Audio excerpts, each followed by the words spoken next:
How the left deceives the public. Mr. Reagan. Okay, so a little while ago, I did a video about the Oregon senators who are currently political refugees in Idaho. They have fled the state in order to stop a bill being passed, which is a bill that they believe would be highly destructive to the Republicans in Oregon, the business owners, actually pretty much everybody. But leftists are crazy, and they'll do things that hurt them because they don't know what they're doing a lot of the time. So the situation in Oregon is basically that the left-wing Oregon legislature wants to enact a cap-and-trade bill, right?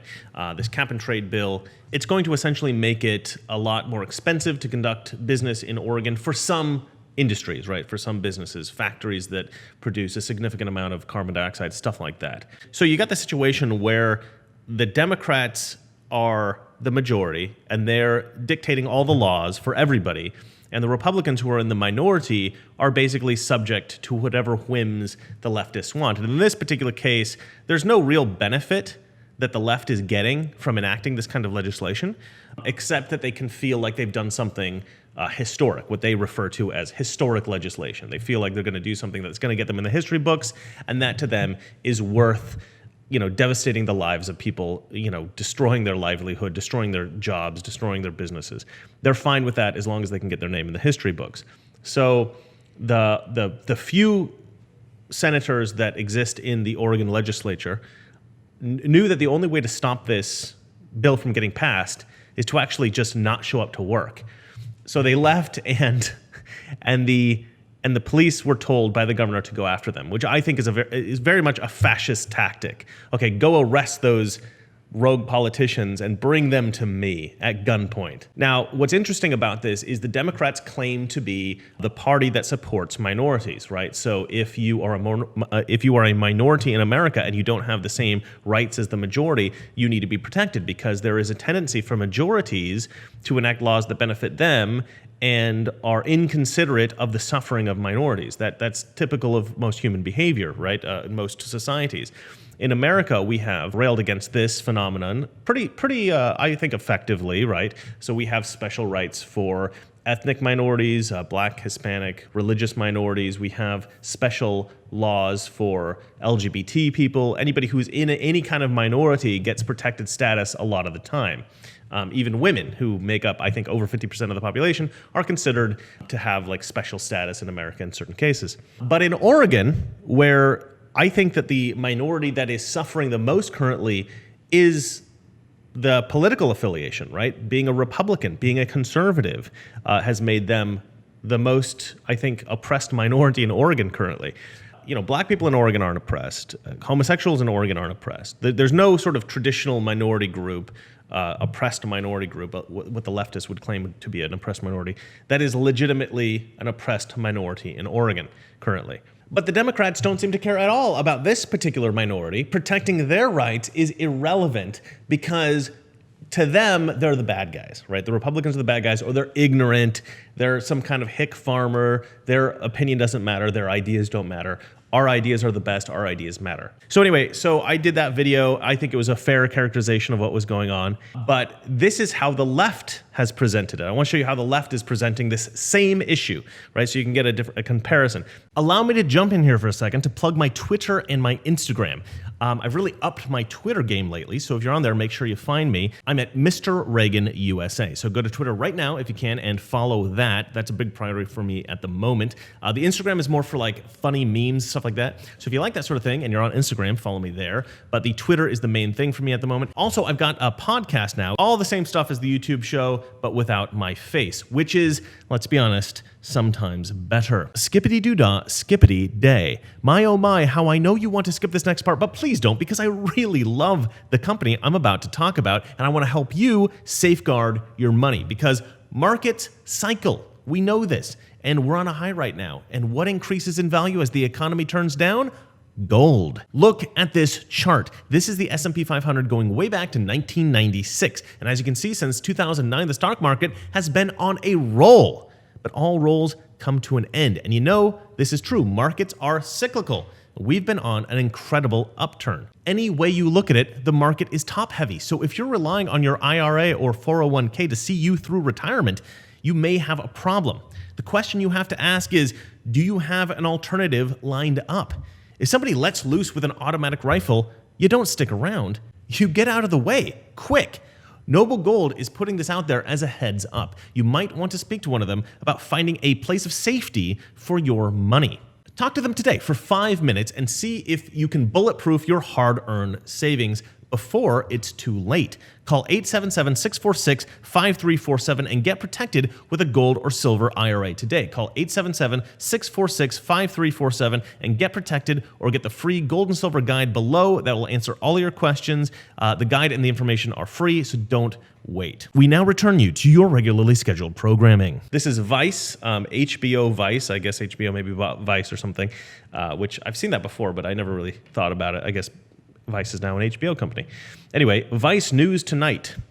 And they have done this report, and I think the reason why it's so important to me is because this is my home. This is Oregon. This is where I grew up. The title of the video is Republican Senators Killed a Bill by Running Away from the Police. Running away from the police. They make it sound like the police are the good guys here, and the senators who ran away are the bad guys. Now, I don't think the police are good or bad in this particular instance. I think that the governor, Kate Brown, who sent the police after them, I think she's the bad guy, right? She's the dictator, and the senators are the good guys. But they've characterized this entire video as if these senators are outlaws, as if they're corrupt somehow, or they've done this cowardly thing. Everything about this title tries to cast these senators in a negative light. It's ridiculous. So let's have a watch. Let's watch how this guy characterizes this situation.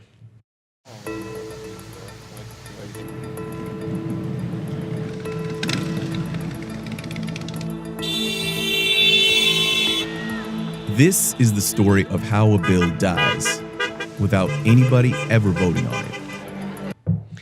Ironically, nobody was going to vote on it. I mean, the legislature was going to vote on it, but the whole point that the Republicans were trying to make was let the people vote on the bill, which is what the Democrats were fighting against. They're like, no, the people don't get to vote. We get to vote, and that's it. We will tell them what they're going to do, how their lives are going to be, what's going to affect them. They don't get to vote. They don't get a say. There's not going to be no campaign about this sort of thing. This is just our dictate, and that's it. So nobody was going to vote on it anyway, except for a few legislators. Over the weekend, a crowd gathered to support a group of Republican Oregon state senators. But the senators weren't there. On Thursday, the state Senate was supposed to vote on HB 2020, a climate change bill. Democrats supported it. Republicans said the bill would cost jobs in rural areas. But Republicans are outnumbered in the Senate. So instead of voting, they just skipped town. I need you. The legislature needs you. The people of Oregon need you. So they don't play any of the clips of the Republicans and their concerns about what's going on, or how they think what's going on is unjust, or how the left is just shoving this down the throat of the Oregon, populace. They just show this one guy who's old and looks a bit frail, as if he's the victim, saying, "We need you," right? As a sort of desperate thing to make them look like the victim. So this is how the left is manipulating the story. You're only really getting one side here. Later on, they do interview one of the Republicans that have fled the state, but they only show very small parts of the interview. I would have loved it if they'd had shown the entire interview from beginning to end. They'd asked a lot of questions. We really got to get into the mind of this Republican, but we don't. We only get little clips, what they choose to show you, which I imagine is, I imagine they only showed the answers that they thought made the Republican senator look the least flattering, and we'll get into that as we get to the interview. The Oregon Senate can only hold a vote if 2/3 of its members are present, which is called a quorum. No Republicans, no quorum, no vote. It's a simple strategy, and both parties have used it in the past. The plan this time was for Republicans to abscond until the end of the legislative session on June 30th, potentially killing the bill in the process. But the government has a failsafe to deal with this strategy: the cops. Governor Kate Brown sent the Oregon State Troopers after the senators to try to bring them back and force them to vote.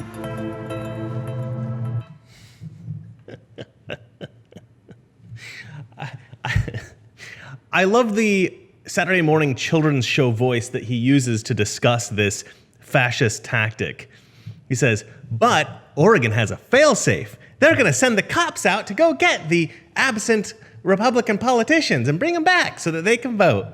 No. That is like a very serious thing that they're doing, right? This guy treats it not at all with the gravitas that is appropriate for this, particular, I think, extraordinary measure, right? They're going to send police out to arrest Oregon politicians that they disagree with in order to force them to do something that they don't want to do, right? To force them to attend a meeting that they don't want to attend. Because what? Because they're crazy fascists. They're exactly what the left claims of the right, okay? I had somebody in the comment section at one point say, why are you using the terminology of the left? Why are you using the word fascist? That's what they call us. That's totally inappropriate. I don't understand why that's a bad thing. If they are actually acting as fascists and at the same time calling us fascists, if they are being racist and at the same time calling us racist, if they're doing the things that they're accusing us of, why wouldn't we call them out for it? That's exactly what we should be doing. So yeah, no. They are being fascistic. That's exactly what they're being, all right? This is a sort of a dictatorial move. Use the threat of deadly force against your political enemies to force them to do what you want them to do. This is precisely the kind of government overreach that we have been fighting against since forever, right? This is the kind of thing, this is the reason why we fought the War of Independence, right? We're celebrating the 4th of July just the other day, right? This is precisely why, because we want our freedoms. We respect our freedoms in America. We have the freedom not to show up to work if we think that is an effective strategy to get done what we need to get done. I think that the Republicans here have done the right thing. There was an instance actually where Abraham Lincoln did this exact thing. He actually jumped out the window of a government building to avoid voting. They wouldn't have the requisite number of attendants at the meeting to be able to pass certain legislation. He jumped out the window, right? It's a heroic move. That's a great story, by the way. And what these guys are doing here is heroic, and what the government is doing is fascistic, okay? But this guy presents it as if it's just, this is the way government happens in Oregon. No, it is not. Okay, this is not normal. This is not an everyday typical thing. This is not standard government procedure, right? This is insanity, and this guy's treating it like a children's show. But the government has a failsafe to deal with this strategy: the cops. Governor Kate Brown sent the Oregon State Troopers after the senators to try to bring them back and force them to vote. To try to bring them back and force them to vote. Hey, how's it going? Good, how are you? One of the missing senators agreed to meet with us on the condition that we not reveal his exact location. So we'll be there in just a moment. All right, sounds good. All right, see you there.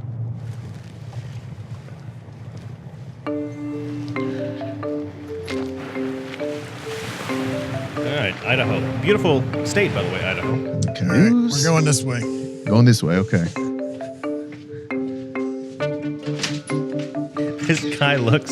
This guy looks so out of place in the woods. He's like so uncomfortable.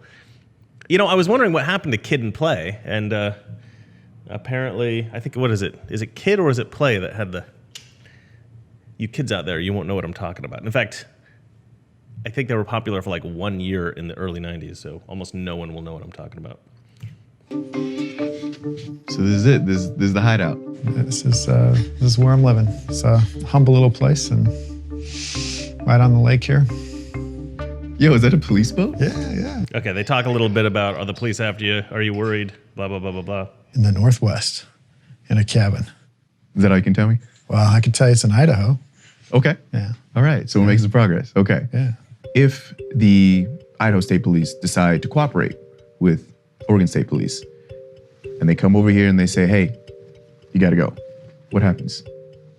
Well, that's a hypothetical. I don't think your hypothetical is going to happen. Okay. But I do have my passport with me. You have your passport with you? I do. You're gonna flee the country over this? Well, one would never know.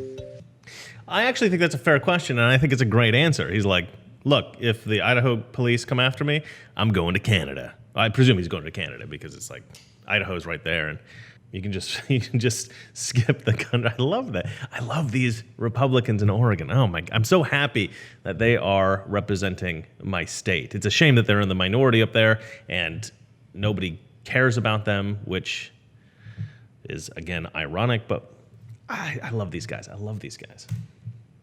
The people of Oregon essentially have spoken. They've elected these people. This is what the makeup of the Senate looks like. Right. Wouldn't going into the meeting, casting your vote, wouldn't that be doing your job? Well, it wouldn't be representing the constituents that elected us. But it would be representing the constituents of Oregon as a whole if they have chosen this makeup of the Senate. Sure, but we weren't elected by those constituents. We were constitutionally elected by the districts we represent, and the districts we represent oppose this bill. And so the bill passed through the House, and our only opportunity to have any influence on this bill was to stop the vote. It's hilarious to me that a leftist black guy, right, is doing this interview and he's challenging the senator on these points. And actually, during the interview, he seems like he's asking relatively fair questions. He seems relatively respectful, which I think is actually great. I actually only think it's in the narration that this guy seems to have some kind of a bias. But it's actually not the most intense of all the different propaganda things that I've seen come out of these various left-wing news organizations. Honestly, Vice is a far more balanced organization in my mind than is, say, BuzzFeed or Vox or one of these. Vice is much, they do tend to do things that are a little bit, clickbaity. They tend to do things that are intended to get a lot of views, but they're not as crazy left, unfair, psycho as some of these other news organizations. They're not right-wing. I don't think they're even moderate. I don't think they're fair. They're left-leaning, but they're certainly better than some of the others.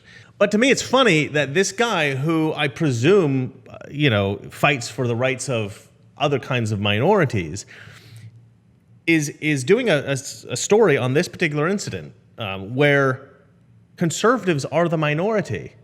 And he doesn't seem to be particularly sympathetic to the conservatives, right? He seems to be more sympathetic to the left in this particular case, the majority. The argument that he makes, the people have spoken, right? They're doing what the people want in terms of the majority of the people in Oregon. And this guy's like, no, but my constituency, a minority in Oregon, they don't want this to happen. This would be terrible for them, right? This is exactly what I was talking about at the beginning of this video. You've got a tyrannical majority oppressing a vulnerable minority, and this black guy who is historically oppressed, his people have been historically oppressed, is fighting in favor of the oppressive majority and against the vulnerable minority. It's astonishing to me. If you're left-wing, there are no principles, right? There are simply double standards. There is the way that you want things to be for the people that you like, and then there is the way that you want things to be for the people that you don't like, right? For the conservative, we want to create opportunity for everybody. We want to try to make things just and as fair as possible. And that's how we look at the whole system. It's irrelevant. What group you're in is irrelevant, right? We're trying to make things fair for everybody. On the left, all they care about is which group is that they're supporting, right? We want things to be good for this group, and this group, and we want things to be worse for this group, and this group. And I think it's perfectly illustrated here. All right, let's get back to the video. When the senators left, they got a lot of support.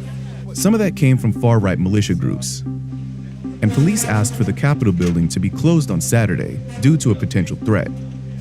But most of the supporters who showed up weren't militiamen. Carol Williams set up a GoFundMe to help support the senators while they're away. Now, this is probably the most fair assessment that I've seen in the video and that exists in this video, right?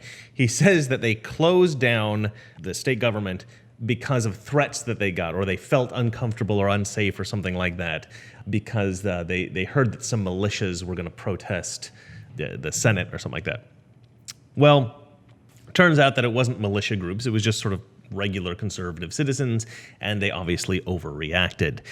It's hilarious to me that they closed down the Capitol building. They were like, oh, we're scared of these militias. They're so dangerous, these right-wing thugs.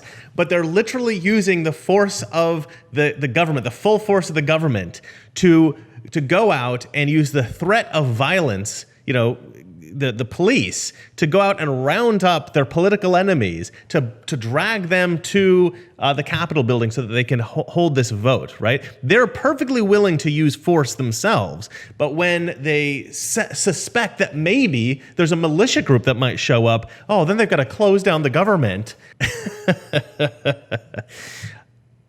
This is quintessential, princess syndrome. These leftist senators, they're afraid for their lives for something that doesn't even happen, right? They're so utterly sensitive to this, but they're perfectly willing to hide behind the force of government to get done what they want done. What they want done is fine. They'll use as much force as they want, but if there is another force that appears to be strong opposing them, well, then they got to run away. They got to close down shop, and they got to go hide in their homes because they're afraid of a militia group that apparently either doesn't exist or wasn't interested in showing up to this. So far, it's up to over $40,000. People think they're not doing their jobs. They actually are doing their jobs. They're doing exactly what I elected my senator, Fred Gerard, as my senator. And he's doing exactly what I elected him to do. He's standing up for me. Yes, by not being here, he's standing up for me. There is a part that does sound very strange, though.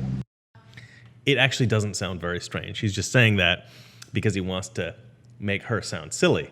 But if you think about it for half a second, it makes total sense. Well, you can spin it any way you want. I stand by what I said, and they are doing exactly what I elected them and paying them to do. I love this woman. What's her name? I missed her name. Carol Williams of Marion County.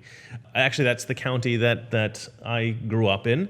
I spent my earliest years in Polk County, and then I spent my sort of teen years in Marion County. So yeah, she was a neighbor of mine to some extent. Carol Williams, you are awesome. I hope you watch Mr. Reagan.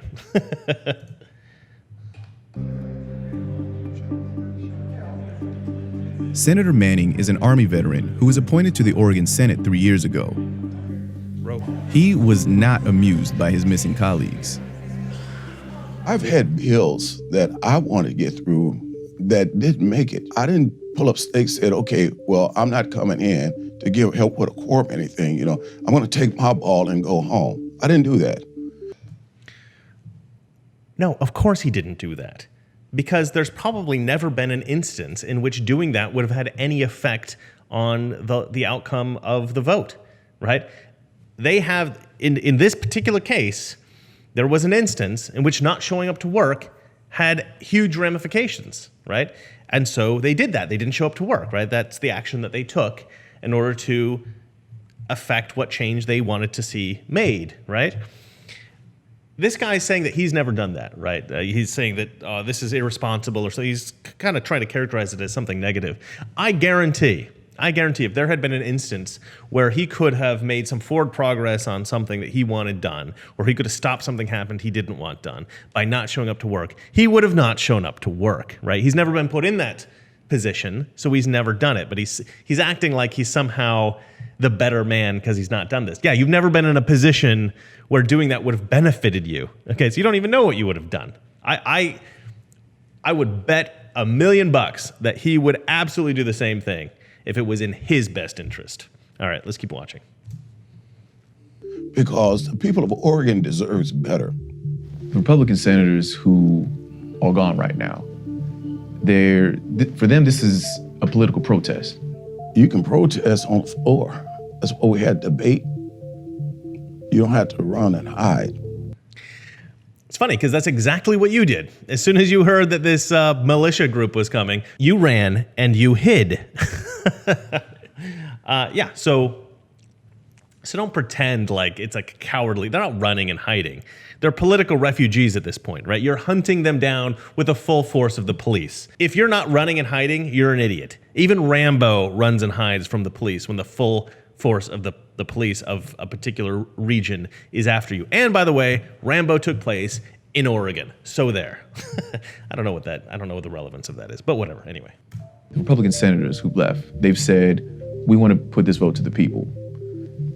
You're saying now one of the bargaining opportunities right now is to take it off the Senate floor, put the vote to the people as a compromise.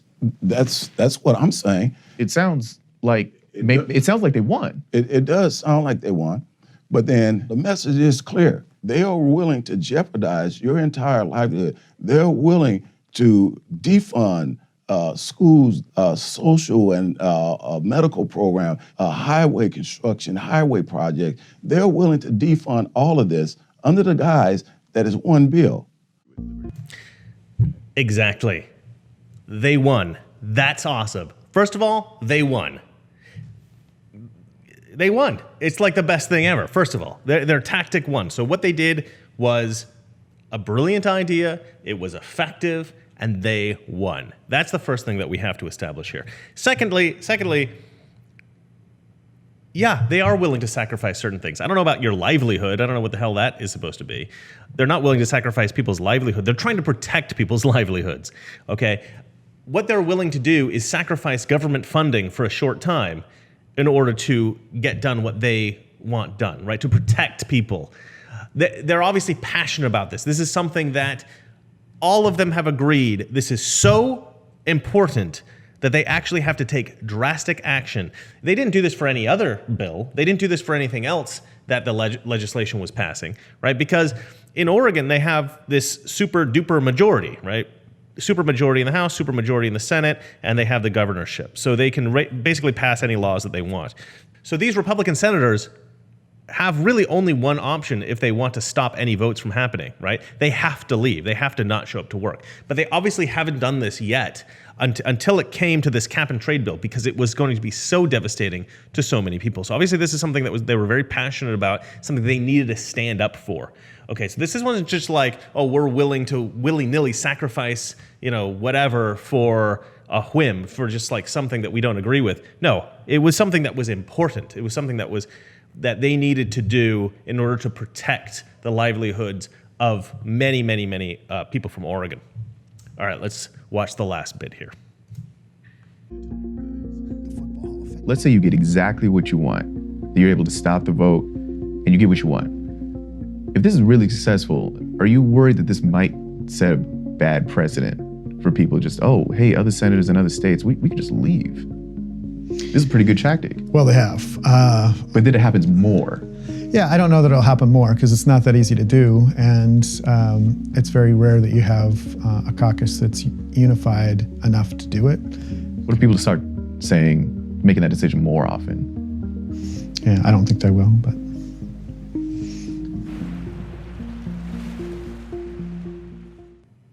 It's funny to me that they just end on that, right? Because it seems to me like this is a leftist reporter. These are probably leftist producers, I imagine. Vice is a left-wing company. HBO is leftist. They're all leftists, right? So why did they end on that particular line? Nah, I don't think that they will. Well, the way that he expressed that, he kind of hesitated a little bit. He thought about it. This has been used in the past. It will be used in the future. Will his actions encourage it to be done far more often? So, I mean, what are you going to do? You're not going to take action. You're not going to take drastic action for a cause that you passionately believe in. You're not going to do that because you worry that maybe other people will copy you in the future. No, you can't worry about that. You've got to do what it takes to get done what you think needs to get done to improve the lives of your constituency or to protect the lives of your constituency, all right? These guys are protecting the livelihoods of the people of Oregon. They needed to take a desperate measure in order to do that. And I'm sure it didn't really cross their minds how this would impact, other senators in the future in other states or other regions. This is just what they needed to do at the time, right? Desperate times, desperate measures, that sort of thing. But I think that's really the only argument that this reporter, that Vice, that these guys could come up with that seemed like a reasonable response. Like, how do we cast these guys as looking bad? Well, we'll say that they're setting a bad example, right? That's the best.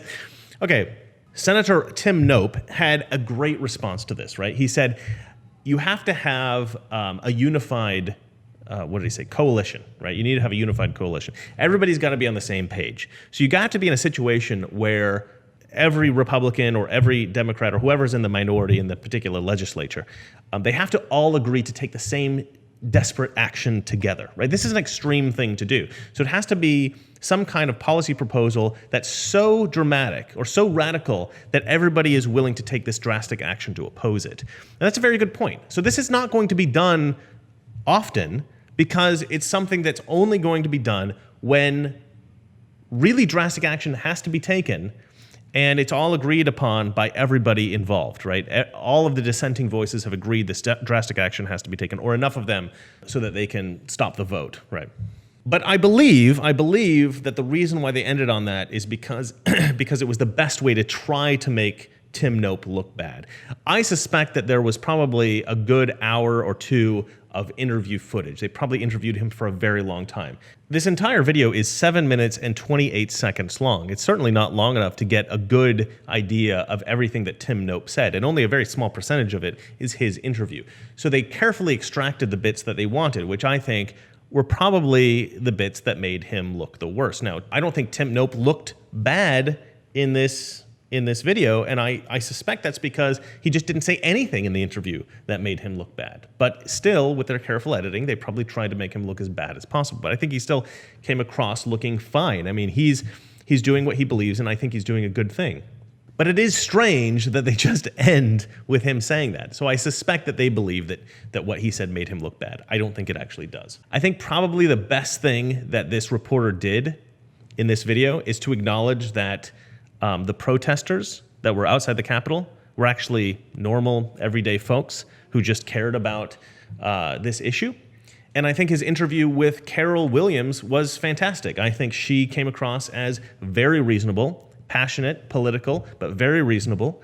And I think that even though I'm certain that Vice was trying to make these senators look bad, I don't think they did a good job of it, although leftists who watch this will be reassured that they're the good guys and the Republicans are the bad guys, right? Because they've done enough here, I think, in their editing, I think in their attempts to manipulate the narrative, I think they've done enough to continue to reassure the left that they're good and the conservatives are bad. But I think the worst thing that he did here was to ignore the sinister nature of sending the police out to round up political opposition, right? What Kate Brown did was so vulgar, so vile, so antithetical to freedom in the United States that this must be condemned, that it should at least be given more screen time than one sentence. Right? He just says this one little sentence, his happy voice. Oh, well, you know, Kate Brown sent the police to go round up the Republicans. No big deal. Everything's fine and dandy. Right, kids? Let's see what Kermit says. Kermit, what do you think? You know, it's just, I mean, okay, that was a little bit weird. But that's how I feel this whole thing is. I mean, I feel like he's staged this as if it's a children's show and he's educating children. This is how the political system works, kids. And it's ridiculous. It's a complete mischaracterization of what's happening. What's happening is these conservatives are taking desperate measures against this dictatorial leftist government in Oregon, and the leftist government has reacted by sending out the police, right? They're sending out the cops to arrest these people, political dissidents, right? Arrest our political opposition as if we're some kind of third world dictatorship, as if we're some kind of like communist authoritarian government. This is what's happening here. The guy is covering it in a way to kind of gloss over it. And I think this is a reaction to some extent to coverage like mine, not maybe my coverage specifically, but coverage like mine, coverage on Fox News, coverage on some of these other YouTube channels that are kind of exposing what's happening in Oregon as dictatorial, as authoritarian, as fascistic. All right, well, that's it for me. If you like this video, hit the like button. If you want to see more like this, please subscribe. And if you hate me, you're probably a fascistic dictator in Oregon. Well, Kate Brown, maybe you should step down. I wasn't supposed to rhyme. All right, good night. What is fascism? Fascism is private ownership, private enterprise, but total government control and regulation. Well, isn't this the liberal philosophy? The conservative, so-called, is the one that says less government, get off my back, get out of my pocket.